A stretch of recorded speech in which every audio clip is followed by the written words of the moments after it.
Good morning po, everyone. Good afternoon dyan sa FB.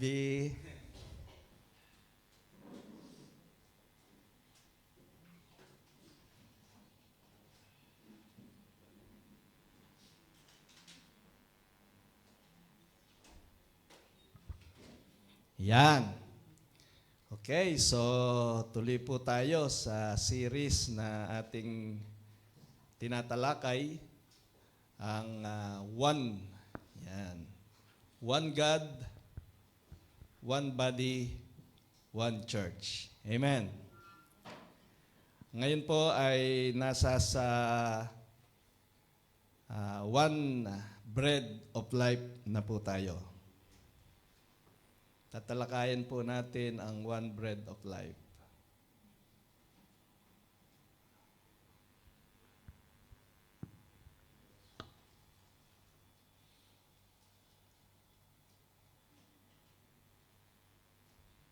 Okay, yan. One Bread of Life. Okay.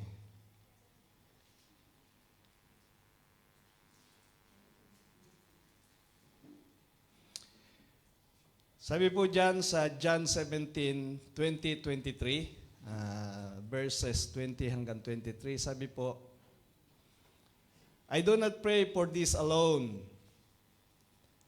but also for those who will believe in me through their word, through the preaching of the disciples, that they all may be one, as you, Father, are in me, and I in you, that they also may be one in us, that the world may believe that you sent me, and the glory which you gave me I have given them, that they may be one just as we are one. I in them and you in me, that they may be made perfect in one, that the world may know that you have sent me and have loved them as you loved me. Amen. So makikita po natin na sa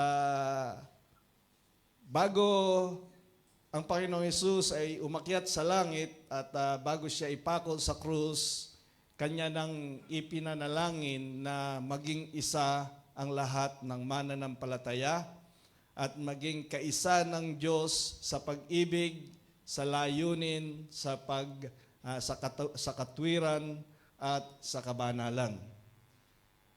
Mayroon pong mga bagay na hindi po pwedeng maging kaisa tayo sa Diyos, lalo-lalo na sa kapangyarihan at sa pagiging manlilikha. Ngunit sa pag-ibig, sa katwiran, sa kabanalan at sa layunin, tayo ay ginagawang iisa ng Diyos kasama niya. Amen. One bread of life. I am the living bread, sabi ng Panginoong Hesus, which came down from heaven. If anyone eats this bread, he will live forever. And the bread that I shall give is my flesh, which I shall give for the life of the world. Whoever eats my flesh and drinks my blood has eternal life, and I will raise him up at the last day. Yan. So, yan po ay, sinisimbolo po niyan ay yung communion. Ano po? Yung Holy Communion. Sa pamagitan po ng pakikipag-isa natin sa Holy Communion, at tayo nagjo-join sa Holy Communion through the faith that the Lord Jesus Christ has been offered Himself, freely offered Himself as a sacrificial lamb of God to save the world, to redeem the world from its sin and decay. Amen.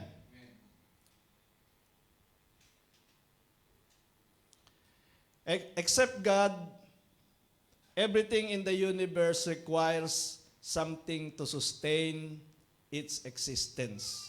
No? Maliban sa Diyos, ang lahat ng bagay, kahit na yung atom, kahit na yung elements, at non-living material kailangan ng energy o something to sustain its existence. So, a physicist can explain it further with its complexity.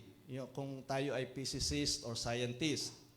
But we can conclude that the source of energy within nucleus is produced by creative power of God in the energy within nucleus. So, in the beginning, makita natin sa Genesis 1, in the beginning, God created the heavens and the earth. Okay? Yung term na beginning representing time. Nagsisimula yung time doon sa word na beginning. Yung created indicating energy or power. Okay? Requires power, authority, and ayun nga, yung energy. So, the heavens indicating the space. Kung lilikha ka ng anumang bagay, kailangan mo ng space na paglalagyan. Hindi lamang energy, hindi lamang matter, kailangan mo ng time. Okay? Having named beginning, heaven, earth indicates identity. Sa pagbibigay ng pangalan na heaven, na time, yung beginning at yung kalawakan, sa pagbibigay ng pangalan, binibigyan niya ng identity o pagkakakilanlan yung mga nilikha niya. Kung kaya kailangan po na mayroong pagkakakilanlan. Hindi po pwede na lahat tayo ay magkakamuka, iisang Ricky. Hindi po kailangan po yung identity. So, ganon ginawa ng Diyos, iba yung time, iba yung space, iba yung matter. Mayroon pong identity. Okay? In this first sentence of the Bible, we can equate scientific terminologies, how everything came into its existence. The first 5 are space, time, matter, energy, and information. Napakahalaga po na mayroong information, yung plano kung paano gagawin ang anumang bagay. Na-discuss na po natin ito doon sa ibang preaching In the succeeding verses, in chapter 1 of Genesis, makikita po natin na nilikha yung life. Let there be plants that will bear fruits that will be the source of its reproduction upang itatanim yung buto at magkakaroon uli ng growth at magre-reproduce, kung kaya mayroong buto. So, the life exists, started from the chapter 1 of Genesis. Okay? Then, in chapter 2 of Genesis, yung pong free will ay ipinakita. Nang sabihin ng Diyos, makakain ninyo ang lahat ng nasa halamanan. Yan. Mayroon ng choice. Mayroon ng chance to decide. May rationality na. Makakain ninyo ang lahat ng nasa halamanan maliban sa bunga ng puno na pagkakakilanlan ng mabuti at masama.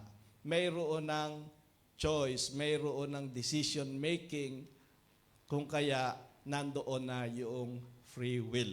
Okay?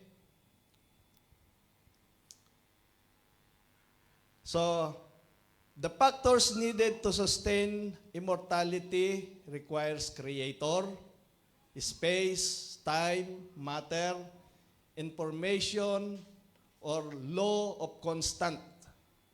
Hindi po pwedeng gumawa tayo ng anumang bagay na wala yung constant, yung pananatili ng isang bagay. Binili mo yung pako ngayon dahil wala yung constant, nung umuwi ka hindi na siya pako, kung hindi siopaw na. Kasi wala yung constant. Hindi po natin magagamit kung wala yung constant. So, pananatili. And then, energy, life, and then free will or self-determination. Okay, napakahalaga po yun, no, sa paglikha, sa pagkakaroon ng buhay, yung self-determination or your free will. So sa Genesis 22, verse 12, makikita po natin na sinabi ng anghel, huwag mong patayin ang bata. Ito na, dumating na doon sa time na ang tao ay nagkamali sa desisyon. Yung kanilang free will ay nagkaroon ng maling desisyon, bumagsak sila sa kasalanan. Hindi nila sinunod yung utos na huwag ninyong kakainin yung bunga ng puno na pagkakakilanlan sa mabutit masama. Kung kaya, dumating sa ang tao ay nahiwalay sa Diyos at nagtago. Gumawa sila ng ng panakip sa kanilang mga sarili sa pamamagitan ng dahon ng igos. Nagtahi sila at nagtagni-tagni.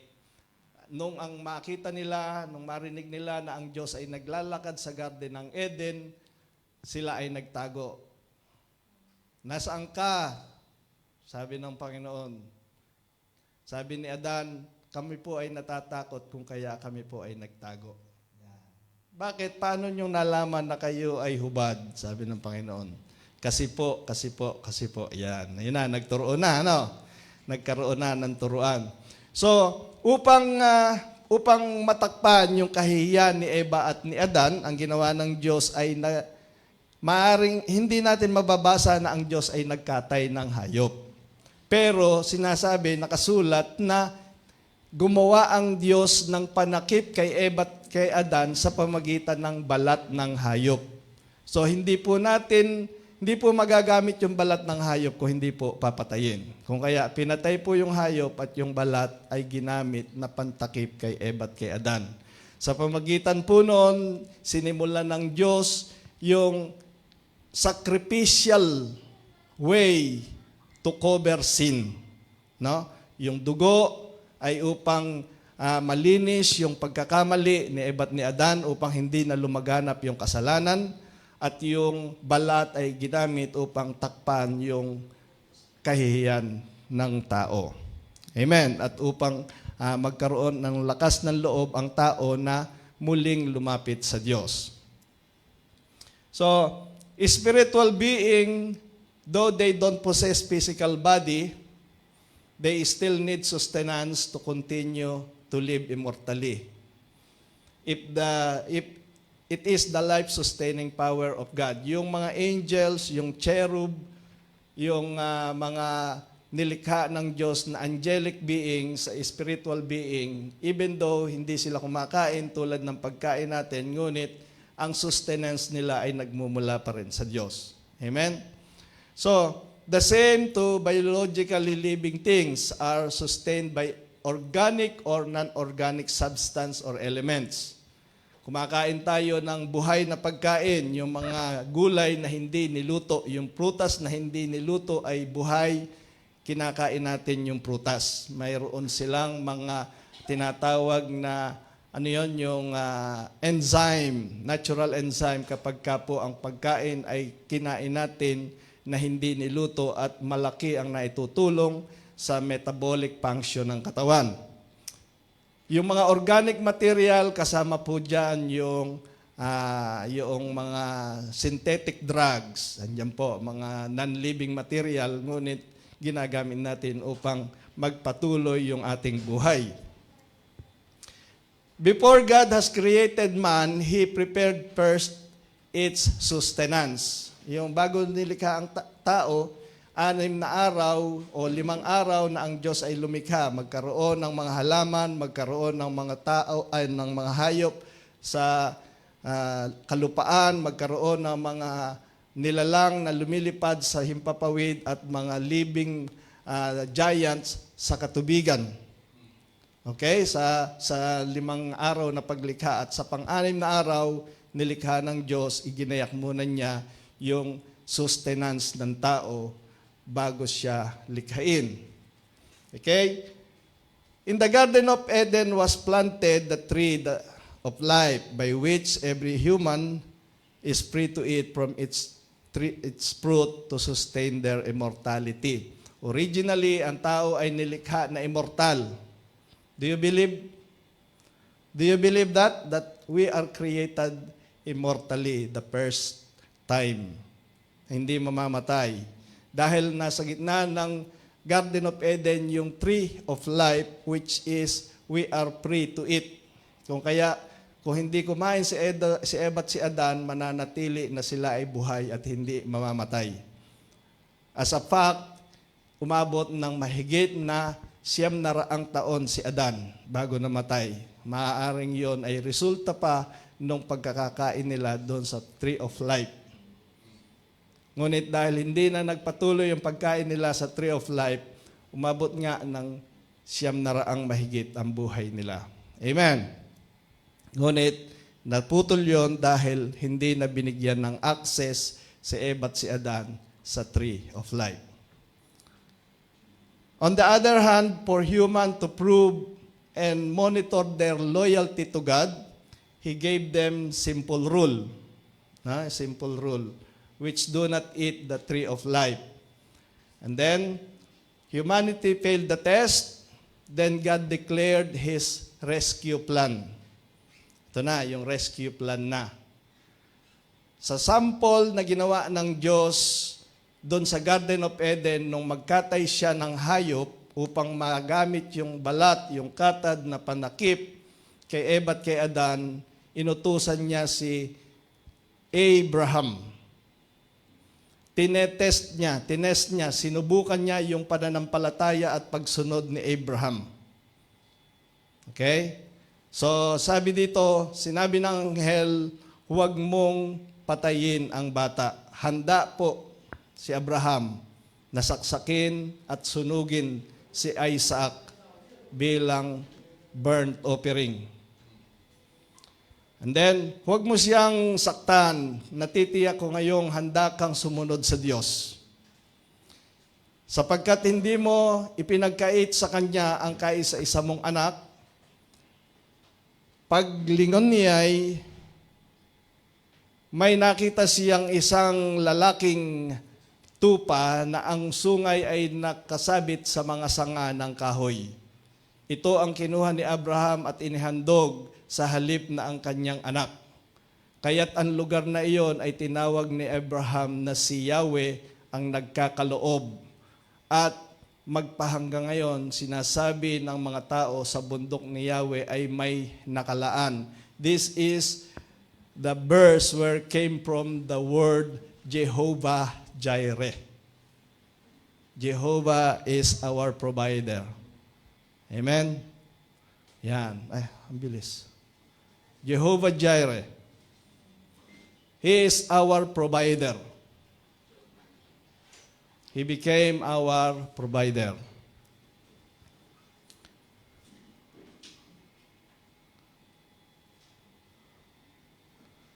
Ayun, ang bilis kasi ano.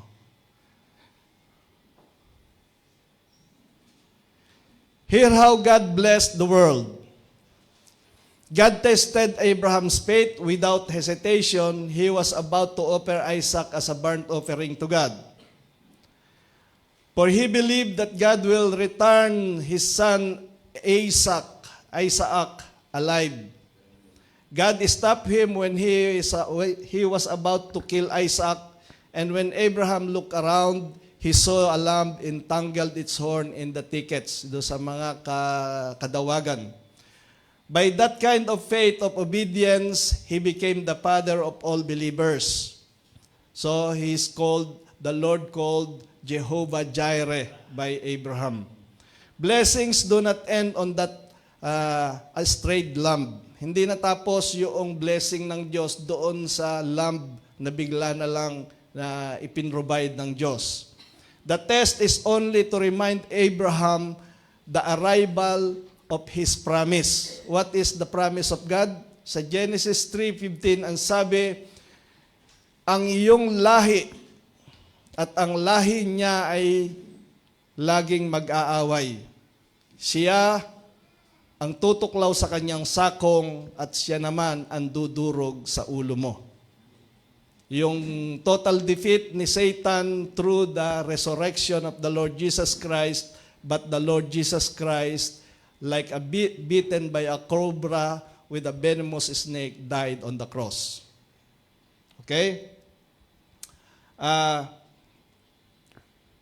Jehovah Jireh's blessing do not end on that strayed lamb.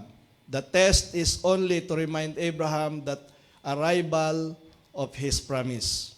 Abraham offering Isaac as a burnt offering is a shadow of God's offering His one and only Son to reconcile the whole creation to Himself, upang ipakipagkasundo ang buong daigdig sa kanyang sarili nung ang anak ng Diyos ay magkatawang tao. He does not need an human agent or angel or His creation to provide the whole creation its needed spiritual sustenance. He Himself, God Himself, came on earth to impute upon Himself the penalty of sin and death. Although the Lord Jesus Christ, or the Son of God, fully God, clothed in flesh in the life of Jesus Christ, okay, He Himself came on earth to impute upon Himself the penalty of sin and death, thereby providing renewed hope to humanity for immortality. Yan. So, the Lord is our Jehovah Jireh. Lagi nating narinig, Jehovah Jireh is my provider. Akala natin yung pagiging provider ni Lord ay kulang tayo ng makakain, tatawag tayo sa Lord, mayroong tayong masusumpungan na trabaho. Jehovah Jireh.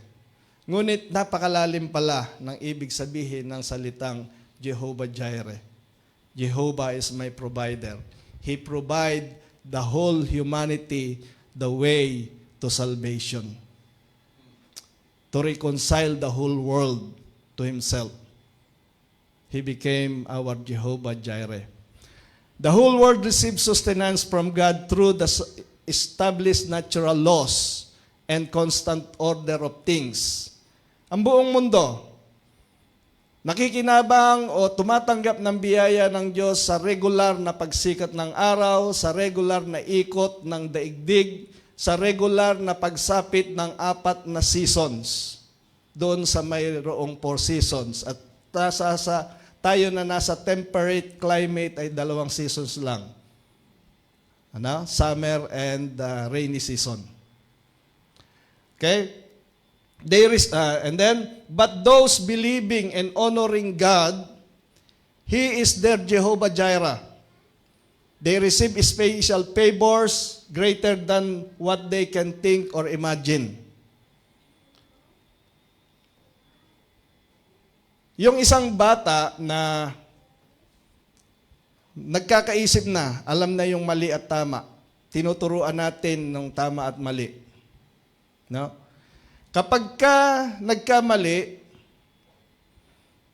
ginagawa natin ay pinapatawad natin matapos nating pangaralan. Ipaalala uli yung mga mali niyang ginawa at alam niya na mali yung kanyang ginawa. Iyon ay pagpapatawad o iyon ay katwiran. Ngunit, kung yung bata ay nagkamali, halimbawa, meron kang 2 anak, naglalaro, pilyo yung isa.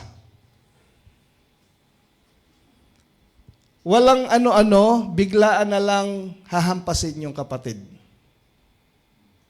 No?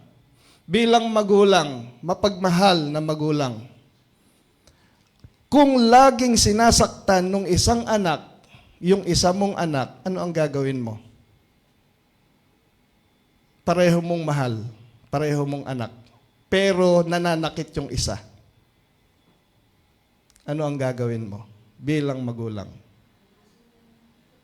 Bigat, ano? So, sinaktan yung isa mong anak. Sa halip na pangaralan mo lang, may konting usapan, dalawa yung option mo, padapain, paluin upang matandaan yung ginawa. That is justice. Pinadapa mo, pinalo. That is justice. Yung pangalawa, kinausap mo, isinama mo sa tindahan, ano ang gusto mo, anak? Ito po, chocolate. Ito po, candy. That is grace. Hindi mo pinalo, pinangaralan mo, isinama mo doon sa alam mo na gusto niya yung mayroon siyang gusto doon. Kapakinabangan ng anak yung ate ibinigay. That is grace. That is love. Alin ang mas mabilis na matandaan ng bata? Pinalo mo siya o binili mo siya ng candy sa kabila nung mali yung kanyang ginawa? Tama, magkaiba na, no? Pinalo. Pero doon sa bata na marunong nang umintindi, marunong na rin gumanti ng pagmamahal, mas tatanim at mas yuyuko yung bata kapag merong nagawang mali at sasabihin, sorry po, mami, sorry po, daddy. Dahil alam niya na mahal natin siya. Kung kaya hindi na niya ulitin yung pagkakamali. This is how God demonstrate His love to us. Kahit tayo makasalanan, siya ay nagkatawang tao upang siya mismo yung parusahan at kung tayo'y maniniwala na siya ay pinarusahan para sa atin, tayo ay napapatawad sa ating mga pagkakasala. He is our Jehovah Jireh. Amen. Palakpakan po natin ang ating Diyos. And then we go to the manna in wilderness.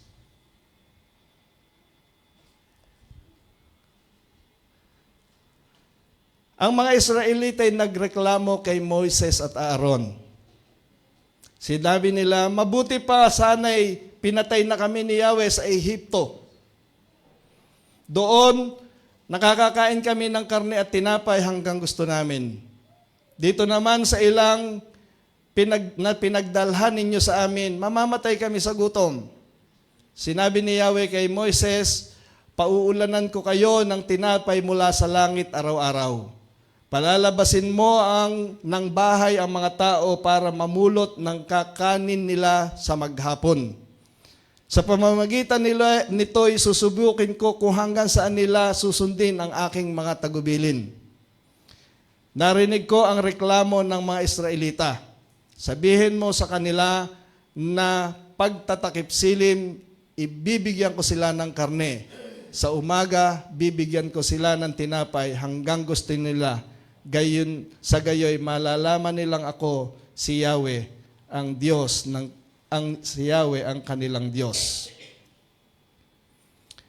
Nang magtatakip silim, dumagsa sa kampo ang napakaraming pugo.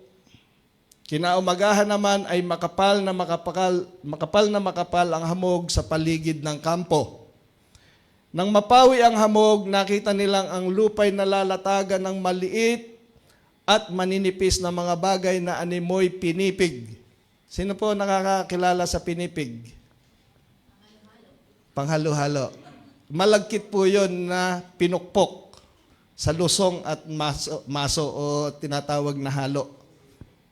Ginamitan ng halo, pinukpok, pinipig po. Ano yun? Yung malagkit na kinuan muna. Pinainitan sa kawali. Pinainitan sa kawali, habang mainit sa kawali, tsaka pupukpukin ng halo at sa loob ng tinatawag na lusong. Kung kaya po yung Pilipinas ay tinawag na Luzon, nagmula sa lusong, yung term na ginamit doon. Yung mga katutubo, laging gumagamit ng lusong. Nang mapawi ang hamog, nakita nilang ang lupay nalalatagan ng maliliit at maninipis na mga bagay na animoy pinipig. Hindi nila alam kung ano iyon, kaya nagtanungan sila, ano kaya ito? Sinabi ni Moises, iyan ang tinapay na bigay sa inyo ni Yahweh. At ito ang utos niya tungkol diyan. Bawat isa sa inyo ay kukuha ng kailangan niya at ng mga kasama niya sa tolda. Kalahating salop sa isang tao. Kalahating salop ay 1.5 kilo. Kakainin mo hahatiin mo ng 3 pagkain, umaga, tanghali, hapunan. So, kalahating kilo every meal. Nakakakain ba tayo ng kalahating kilong pagkain every meal? Di ba? Yan. So, rasyon. Nakarasyon ang pagkain ng mga Israelites sa pamagitan ng mana.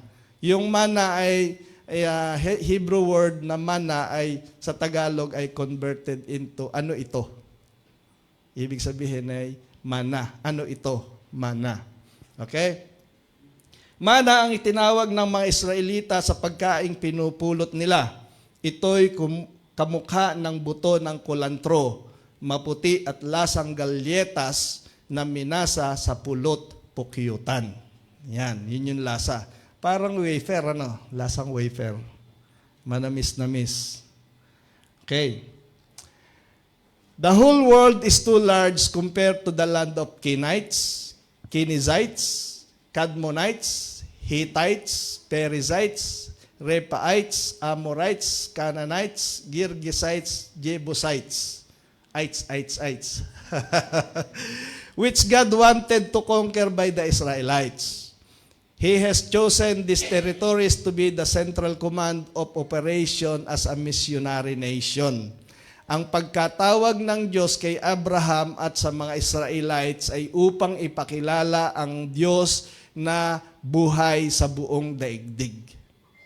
Ang naging problema, hindi nila nagawang ipakilala ang Diyos na buhay sa buong daigdig, sa halip nagaya sila na sumamba doon sa mga Diyos-Diyosan ng mga bansang nasa paligid nila.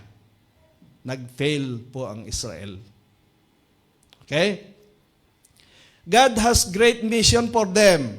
Therefore, He will not allow them to die in hunger. For the mission is the Lord's. Like what Jesus said sa Matthew 6:31 hanggang 34, huwag kayong mag-alala, baka kayo kapusin sa pagkain, inumin o damit. Alam na ng inyong Ama na nasa langit na kailangan ninyo ang lahat ng iyan. Ngunit higit sa lahat ay pagsikapan ninyo na kayo'y pagharian ng Diyos at mamuhay ng ayon sa Kanyang kalooban at ibibigay niya sa inyo ang lahat ng inyong pangangailangan. Kung tayo ay magpapatuloy at tayo ay naninindigan sa misyon na ibinigay ng Diyos sa atin. Ano yung misyon na ibinigay ng Diyos sa atin? Go into all the world and make disciples. Bring the good news. Kung mananatili tayo sa misyon na ito, tiyak na ang Diyos ay magpo-provide sa atin ng mana, ng bread from heaven. Bread, drink, clothing, shelter, everything that we need. Huwag lang Ferrari. Hindi natin kaya i-drive. Kailangan natin ng training bago tayo, kahit may pera tayo, bilyonaryo tayo, hindi tayo basta-basta makabibili ng Ferrari kung wala tayong training. Hindi tayo dumaan sa simulation training. Huwag lang Ferrari, kayang ibigay ni Lord. Pero kung talagang binless ka, pwede rin. Okay? Sadly, Israelites don't realize it. Christians too. Na kung tayo ay mananatili at isa sa buhay natin yung misyon na iniwan ng Panginoong Hesus, hindi niya tayo pababayaan. Hindi. Walang anak ng Diyos na nabubuhay sa kanyang misyon na nagutom. Pero may pagsubok. Tulad ng mga apostol. upang patunayan na ang Panginoong Hesus ay nabuhay at umakyat sa langit, kanilang ipinuhunan pati yung kanilang mga buhay. Upang patunayan na ang Panginoong Hesus ang Diyos na nagkatawang tao at hindi ang Cesar na nagsasabing siya ang Diyos. Okay? So pinuhunan na nila ng buhay at dugo yung katotohanan ng Panginoong Hesus. But because of calloused heart from slavery, they never used to deal with God that is always by their side. They also forgot His promise to their ancestors, Abraham, Isaac, and Jacob, that all they magnify is the repetitive hard work and constant weeping on their back. Kung kaya reklamador ang mga Israelites. People of God, He has commissioned us to occupy till He come, till He return. Jesus commanded us to continue making disciples until He return. That if we are so focused in conducting the kingdom's mission, guaranteed, He will take care of everything we need. He knew that kingdom's mission is not easy. That is the reason He promised to be with us everywhere we go. Like when God rescued the Israelites from Egypt, He traveled with them and give them food free delivery from heaven. And shade of cloud against heat of the day. Yung ulap sa katanghalian tapat upang sila ay liliman. And pillar of fire by night to give them light and protection against wild animals. So the Lord is with them. The Lord is with us also. Amen. Amen. How do we experience that the Lord is with us? In many things. We just don't realize how He is with us. First is the provision, the bread in our tables. He is our manna every day, our daily bread. Amen.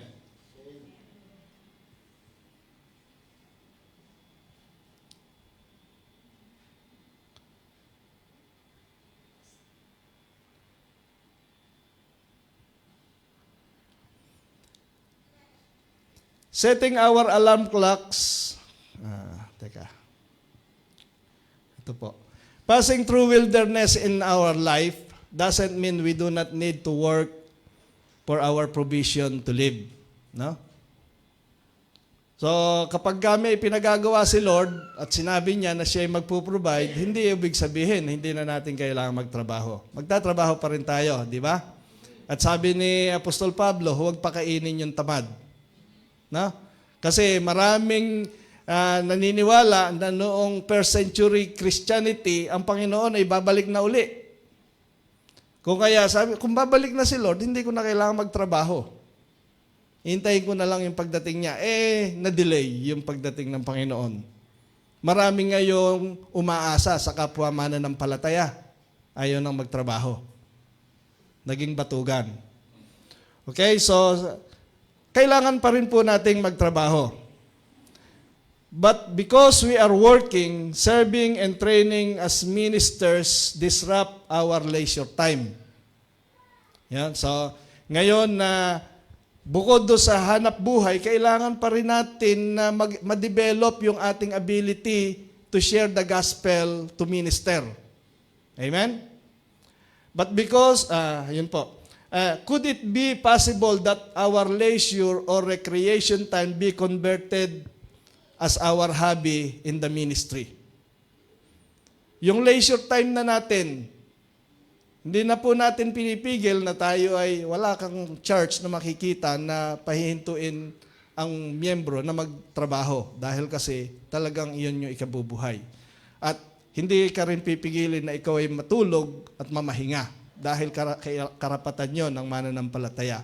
Ngunit yung pong leisure time, pwede kaya na i-convert natin yung leisure time yung ating hobby into training to ministry.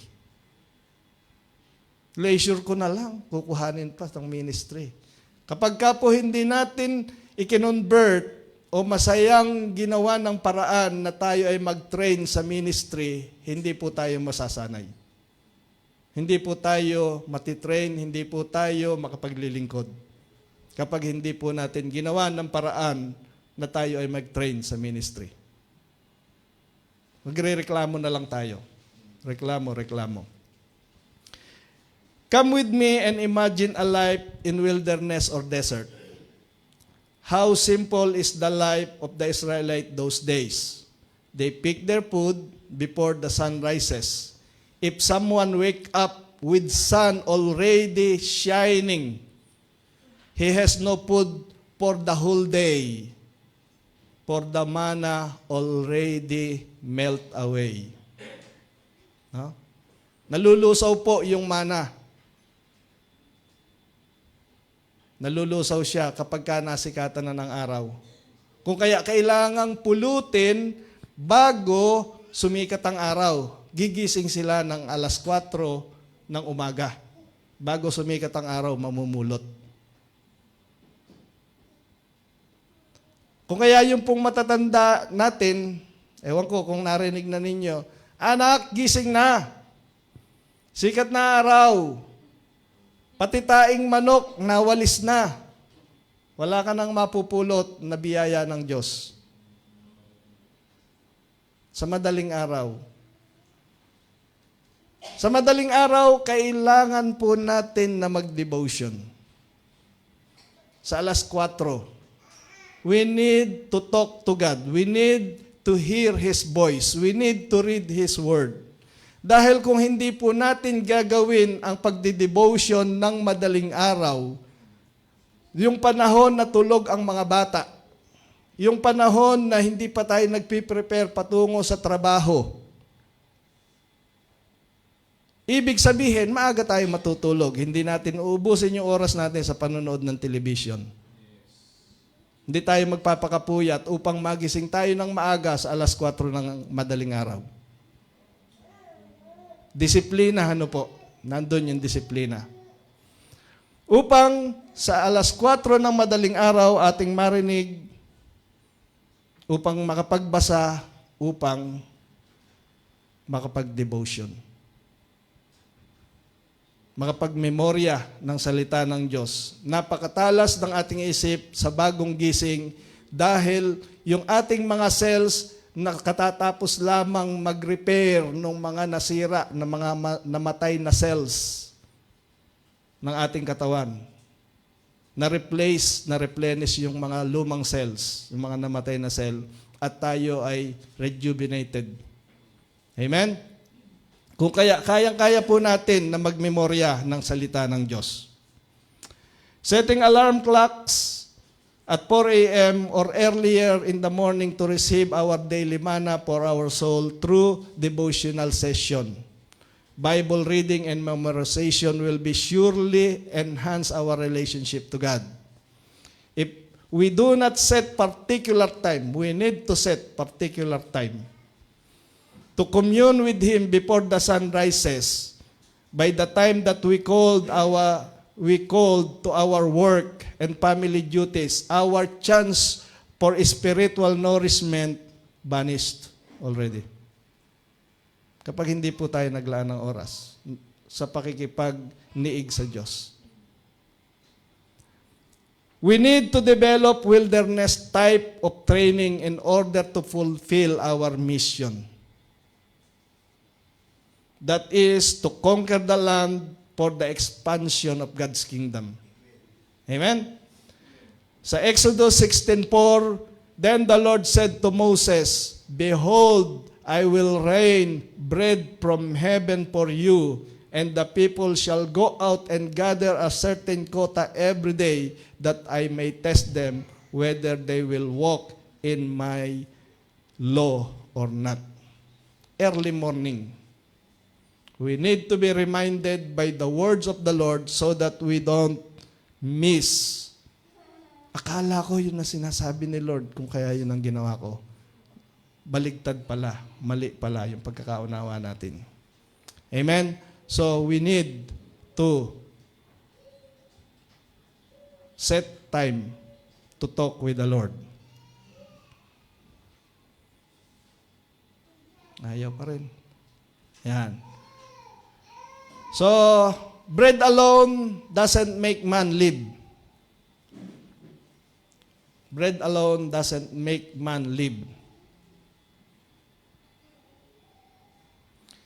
Pagkatapos, si Jesus ay dinala ng Espiritu sa ilang upang tuksuhin ang diablo. Siya ay nag-ayuno sa loob ng 40 araw at 40 gabi, kaya't siya ay nagutom. Dumating ang diablo at sinabi sa kanya, kung ikaw ang anak ng Diyos, si Satanas mismo alam na ang Panginoon Hesus ang anak ng Diyos na nagkatawang tao. Pero maraming tao hindi kinikilala ng Panginoon Hesus ang Diyos na nagkatawang tao. Si Satanas mismo nagsabi, kung ikaw ang anak ng Diyos, gawin mo ngang tinapay ang mga batong ito. Ngunit sumagot si Jesus, nasusulat, ang tao ay hindi lamang sa tinapay na bubuhay, kundi sa bawat salitang nagmumula sa bibig ng Diyos.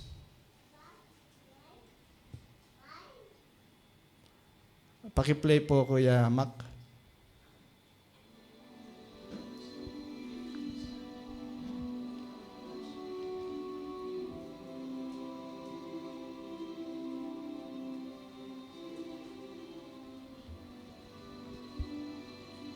If simple water molecules that form ice crystals exhibit magnificent structure, consider the design. If simple water molecules that form ice crystals exhibit magnificent structure, consider the design ingenuity behind large, complex molecules, such as DNA.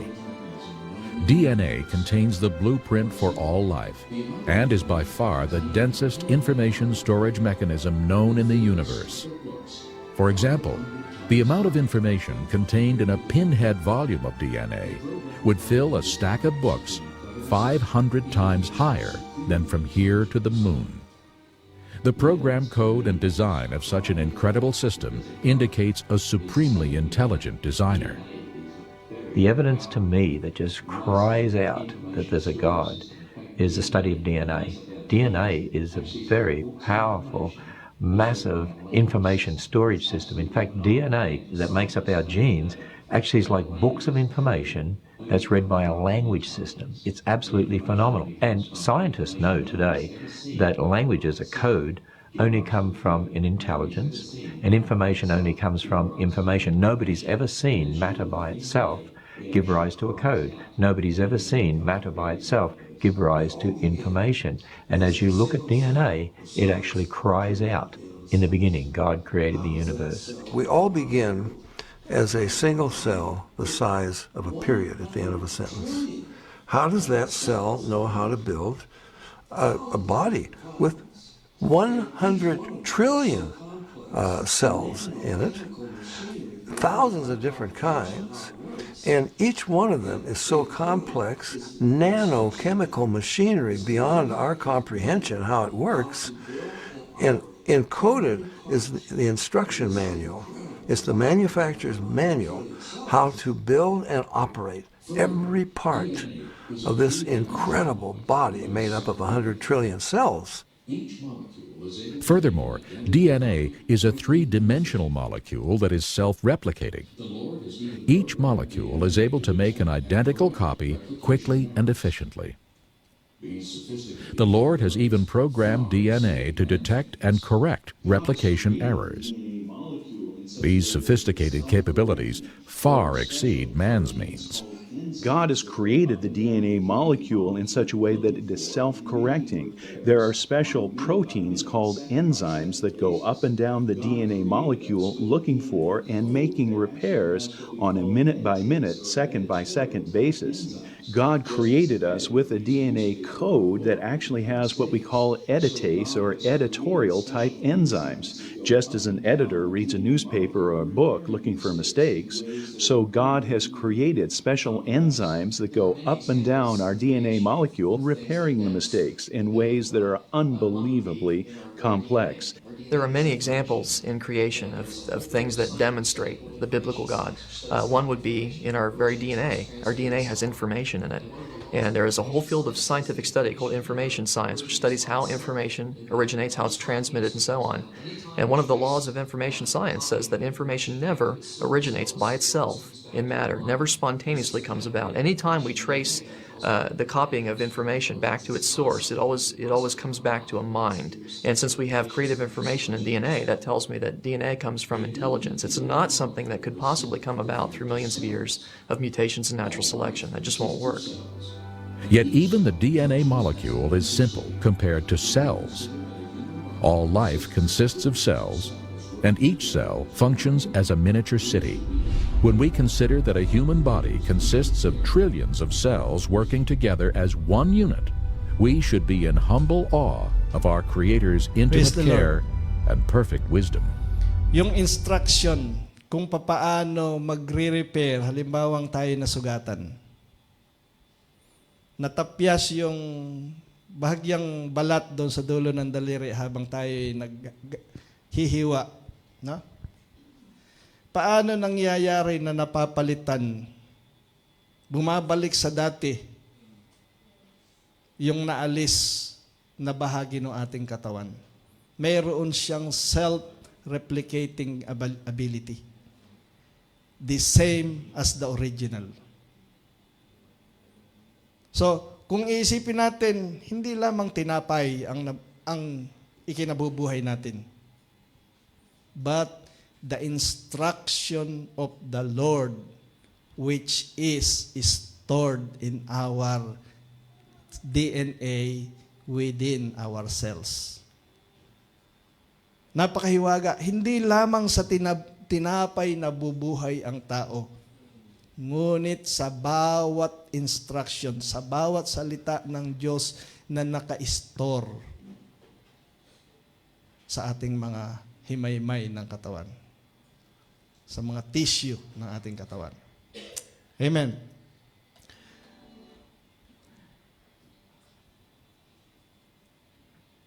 Teka muna, Kuya Mac. The Son of God, being clothed in human flesh as Jesus, His body needs nutrients to continue living on earth. Carnal Christian needs to understand that when the body has sufficient energy stored in the cells, for a certain period of time, his body is capable to stay alive and healthy. No? Jesus fasting is a declaration of total surrender to the biogenesis law, the life-giving power of God. So, bago pumasok ang Panginoon sa ministry, 40 days siya na nag-fast. No water, no food. Parang imposible. Ngunit, dahil ang Diyos ang nagbigay ng information, ng instruction kung paano ka mabubuhay, hindi imposible sa Diyos. Amen? When we do fast, we are bringing God honor. That by believing in His creative power, our body will stay alive while our soul and spirit is communicating with Him. Yung declared fasting, mga kapatid, hindi po tsamba na nakalimutan lang nating kumain.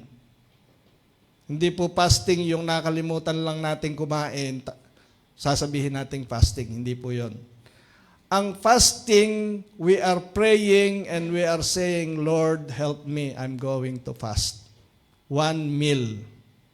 No water, no food. Then, we are going to go on the fasting. We have declared that we are on the fast. Okay? Let's honor God by conducting personal, absolute fasting. Let's honor Him. Let's try. Individually. Mahirap kasi pagkasabay-sabay, hindi natin alam yung schedule ng bawat isa. Depende sa schedule ninyo. Kung saan kayo maluwag na schedule po pwede ninyong itapat na kayo ay magkaroon ng personal, absolute fast. No food, no water. Simulan sa isang meal. Okay? This way our spiritual life will grow, for we have given the full control of our life to God. Paki-play po, Kuya Mac.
Okay pa.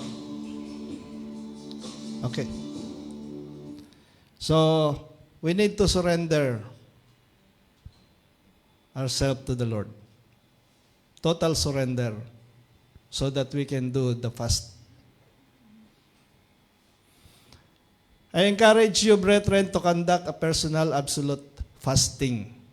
Depending on your work schedule, start from one meal without food and water. Probably dinner. Mas madali yung dinner, ano? Then 4 a.m., conduct Bible devotional and prayer. Bible reading, memorization, and devotional. Atin pong isulat yung ating binasa, ano ang message ni Lord, ano yung ipinagagawa ni Lord sa atin, ano yung ibinabawal ni Lord sa atin doon sa ating devotional. Gawin po natin ito kung kailan maluwag. Gawin natin ng ulit-ulit upang masanay. Magkaroon tayo ng habit, i-train po natin ang ating sarili. And then, repeat this several times with the motive to honor God. Just to honor Him. Just ask Him, Lord, rejuvenate my Christian life. Nothing else. Don't ask for anything. Lord, I just want to surrender my life. I want to honor you. Rejuvenate my life related to you, my relationship to you. And we will see how the Lord truly supply our energy, our life, our strength. Not only by the bread that we eat. He will keep us alive. He will keep us healthy. He will sustain us. Mga kapatid, napakahirap ho na mag-serve sa Lord na mayroon tayong sakit at karamdaman. Ito ay byproduct na lang ng fasting. Magno-normalize ang ating mga natural enzyme. Magno-normalize ang lahat ng metabolic function ng ating katawan. Byproduct na lang ito. Physically, isusustain ni Lord yung ating mga physical body. But the most important is our relationship sa Lord. Na mag-grow, mare-rejuvenate, lalalim, at makikita natin kung gaano siya magre-reveal sa atin. Mapapamahal sa atin ang pagbabasa ng Biblia, continuous. Napakahirap ho na pumasok sa ministry na nangangapa tayo sa Biblia. Meron tayong nakakwentuhan, yung sinasabi niya tungkol sa Biblia, hindi natin alam. Mahalaga po na nabasa natin ang buong kasulatan. And we can do this through regular devotional activity with the Lord. Amen. Talakpakan po natin si Lord.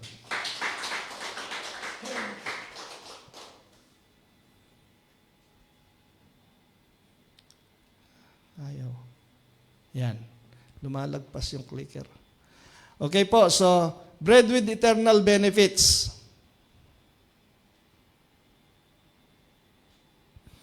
Sinabi ni Jesus, ako ang tinapay na nagbibigay buhay. Ang lumalapit sa akin ay hindi magugutom kailanman. At ang sumasampalataya sa akin ay hindi mauuhaw kailanman. Pagkatandaan ninyo, ang sumasampalataya sa akin ay may buhay na walang hanggan. Kumain ng mana ang inyong mga ninuno nang sila'y nasa ilang, ngunit sila'y nangamatay. Narito ang tinapay na bumaba mula sa langit upang sino mang kumain nito ay hindi mamatay. Ako nga ang tinapay na nagbibigay buhay na bumaba mula sa langit.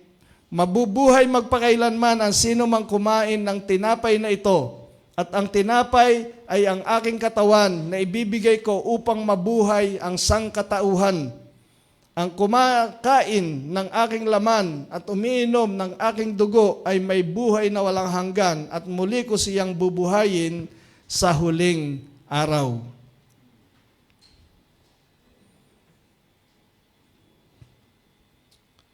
Ayaw. Ayan.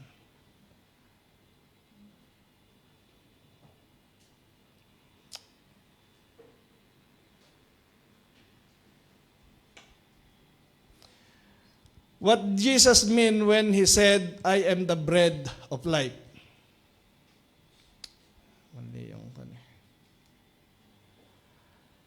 Kung walang pagkain, hindi maaaring mabuhay.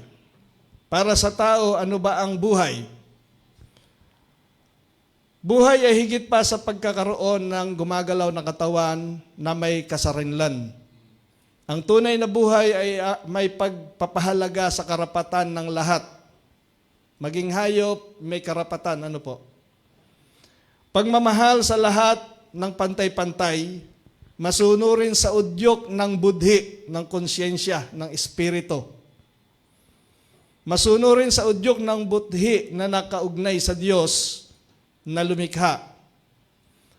Ang ugnayang ito ay nananatili lamang dahil sa Panginoong Hesus. Kung hindi siya nagkatawang tao, hindi maaari na isilang muli sa makabuluhang buhay. Bilang tinapay ng buhay, siya ang kasapatan sa kalusugan ng katawan, katatagan ng kasarinlan, at ligayang mananatili na hindi mapapantayan. Ang Panginoong Hesus lamang ang makapagkakaloob nito. Siya din ang naghatid ng linaw at kaunawaan tungkol sa Diyos na lumikha. Walang sino man na nakakita sa Diyos maliban sa anak ng Diyos na nagkatawang tao. Nakita natin ang kanyang kaluwalhatian. Kung kaya niyang ipaliwanag, ipinakilala niya ang buong daigdig, sa buong daigdig kung sino ang Diyos, yung hiwaga ng Diyos, sa paraan na kayang unawain ng tao. Siya din ang naghatid ng linaw at kaunawaan tungkol sa Diyos na lumikha. Tinugunan niya ang gutom, uhaw, pangungulila ng sangkatauhan sa pamagitan ng pagkakatawang tao bilang tagapamagitan ng tao at Diyos. How will it come to pass? Paano ito magkakaroon o paano ito maisa sa katuparan? By declaring our faith in regular participation on His instituted Last Supper. Our faith grows and made righteous with God, and it is by confessing with our mouth that God raised Jesus from the dead, we are saved. It is true na nang ating ipahayag na ang Panginoong Hesus ang Panginoon natin na umako sa ating mga kasalanan, tayo ay may buhay na walang hanggan at tayo ay nagrepent sa ating mga pagkakasala. Subalit kailangan po tayong ma-remind regularly sa bagay na ito upang hindi tayo maging stagnant na Kristiyano. Patuloy na lumago, patuloy na lumalim ang ating pagkakakilala, pagkakaunawa. Kung kaya kailangan po tayo nakikisalo sa hapag ng Panginoon regularly. To give thanks to the Lord, to say, thank you Lord for offering yourself for my benefits. Now, in commemoration to what you have done, I'm going to accept your body and blood represented by the bread and wine.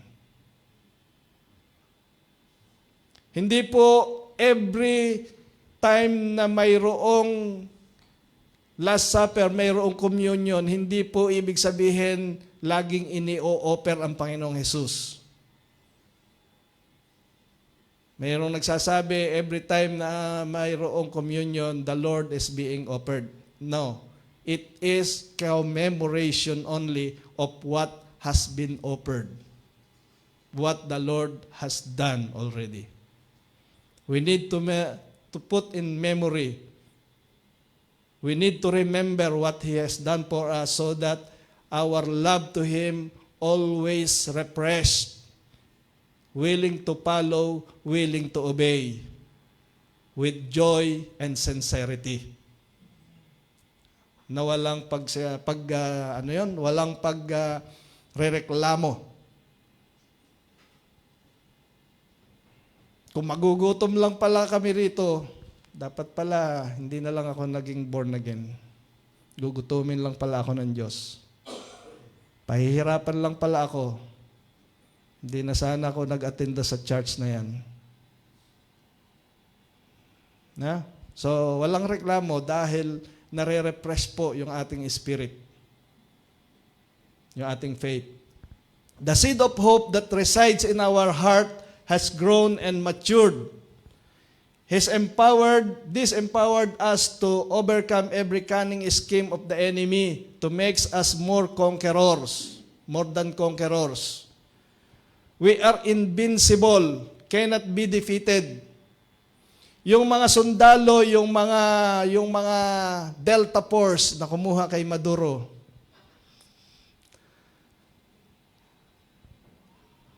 Venezuelan president, sila ay nagtagumpay sa isang misyon, but not 100% on all their mission it is successful. Some of them will die. But we, being Christians, believing in the Lord, we are more than conquerors because our faith is always refreshed. We cannot be defeated. We cannot die anymore. Amen. We cannot die anymore. Sabi ng Panginoon, ang sino mang kumain sa aking katawan, even though he die, he will live again. We are more than conquerors. More than military elite.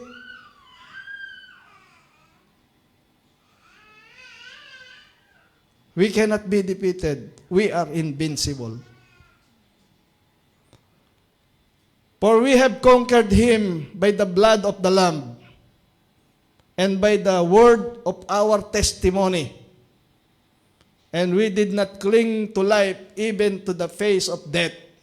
Yan. Marami kasi ayaw magpatuloy sa pananampalataya, lalo na kapag sila ay masasampal, mapapalo, mahahampas, mape-persecute. Mayroon ng pagtulo ng dugo. Yun ay nangyari doon sa mga unang mananampalataya at sa ibang parte ng mundo. Sa India, sa Africa, nangyayari pa rin yan. pastor mismo kasama sa loob ng church ay sinusunog sa India. So, we are more than conqueror. Even our body die for our faith to prove that our God is alive. In the resurrection, we will live again. Amen. We cannot be defeated, mga kapatid. Cannot be.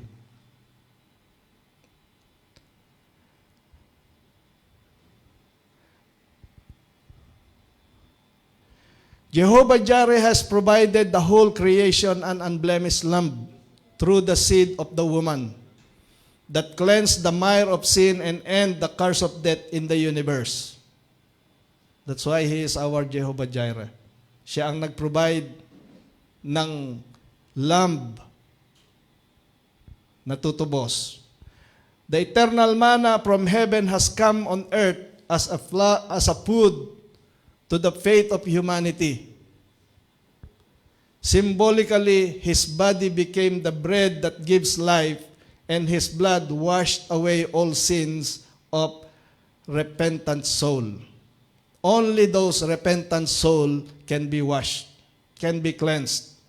Those who are not repentant, those who are not admitting their sin, their wickedness, they cannot be the beneficiaries of His sacrifice. Sapagkat hindi isinugo ng Diyos ang daigdig, sinugo ng Diyos ang kanyang anak sa daigdig upang hatulan ang daigdig. Sa halip ay upang iligtas ito. Ngunit sa mga hindi sasampalataya, mananatili sa kanila ang hatol ng Diyos. Ang lahat ay tatanggap na ng hatol. Mayroon ng hatol sa lahat. Rescue mission lamang ang ginagawa ng Diyos. Ginawa ng Panginoong Hesus upang tayo ay i-rescue patungo lahat sa kapahamakan.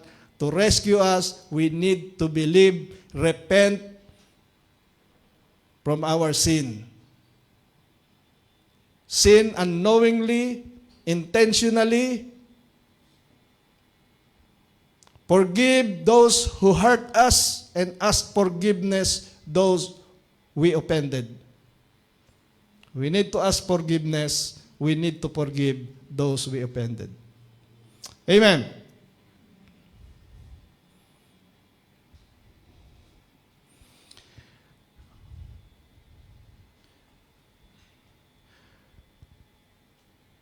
When we surrender, many things happen. First, into life enters new satisfaction. The hunger and the thirst are gone. The human heart finds what it was searching for. At once, it possessed thrill, excitement, and of peace, unenticed by physical grandeurs, power, and tumults. Hindi na naapektuhan ng kaguluhan ang puso na itinalaga sa Panginoong Hesus. Hindi na naiinggan niya ng layaw ng mundo ang puso na itinalaga sa Panginoong Hesus. Kaguluhan, labis na layaw, tayo ay nananatiling matapat sa ating Diyos na buhay. Amen. Even beyond life, we are safe. Even on the last day when all things end, we are still secured. Christ brings us to the heaven beyond which there is no danger. Moment by moment, feeding in God's presence gave satisfaction to the soul, resorting to its transformation and rebirth. Amen. Finally, the offer of Christ is life in time that will not end, and life in eternity where there's no time. Okay? Ulitin ko po. The offer of Christ is life in time that will end. Yung buhay natin na makabuluhan sa ngayon na magtatapos. makabaluhang buhay dito sa mundo na mayroong katapusan. And then, and life in eternity where there's no time. Yung buhay sa walang hanggan na napawi na yung oras. Wala ka nang iniintay, mananatili kang kapiling ang Diyos magpakailanman. Amen?